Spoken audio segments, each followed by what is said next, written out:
Of the 252 fatal and non-fatal shooting incidents in 2023, it is a remarkable feature that not a single one involved the deployment of a working body-worn camera. One camera was deployed in a fatal shooting incident, but the officer failed to turn it on, and that matter, as has been stated, was reported to the Commissioner and the JCF. Officers have cited that they are either not trained in the use of the body-worn camera, despite wearing them, the station is not equipped with body-worn cameras, and that the issuing officer responsible was not present on the occasion to deliver the body-worn cameras. And the Commission strongly asserts that the body-worn camera will enhance evidence-gathering processes, allay the continuing public concerns of alleged abuses of security forces, and support traffic enforcement.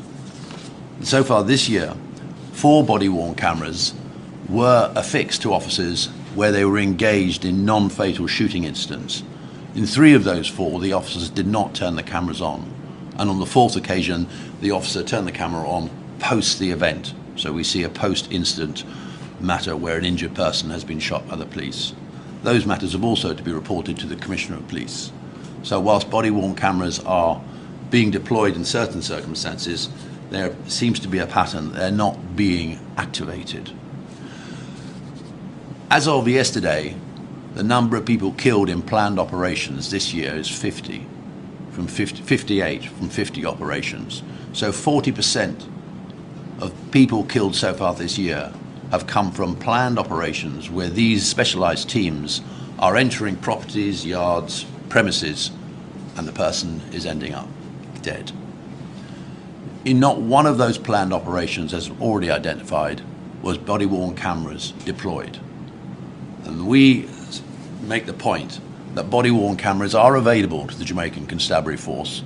They are equipped to some 100, 200, and those body-worn cameras need to be deployed with the specialised operation teams, the fugitive apprehension teams, the CTOC and specialised, so that when these operations take place, there will be an accountability as to what has occurred. Because whilst we have the account and narrative from the police, many of these shootings in the planned operations, a different account is being provided by the citizens, some witnesses and family members. INDECOM recently raised concerns about police officers not wearing their body cameras in shooting incidents specifically. What is the ministry doing to address this? Well, to kind of begin at the back end. First of all, the INDECOM, many police officers wear cameras. They must face the fact the primary benefit of cameras is in public order. So when police officers apprehend vendors on the street, people disposing of garbage, and events that might be too loud, and they seek to apprehend, they have to remove equipment or take away vendors, of which we are going to change in terms of how we deal with that. But those associations where cameras are valued, and we have heard very little of anything of that sort, where policemen are seen brutalizing citizens. In homicide situation, which is being emphasized by both some public interests and individuals, and it's their right to do so on INDECOM, it's of very little value. If you get in combat with a camera on your chest, first of all, you're going to die behind it because you're being shot at. And the JDF has used them before in the helmets, and they prove quite invalid because they fell off, they got knocked off, and they have very little value in those situations. So the first person we're equipping are the PSTB formation, which is dealing with the public in public order. It is of very little value. And you don't need to be an expert to understand it. You put a helmet, a camera on your chest, you start shooting at somebody. First they start shooting at you, you're going to die for cover.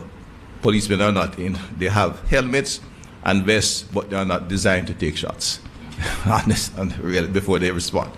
So that has to be borne in mind. But we take the comments from the INDECOM, we examine them, and I'll be meeting with the leadership to discuss that.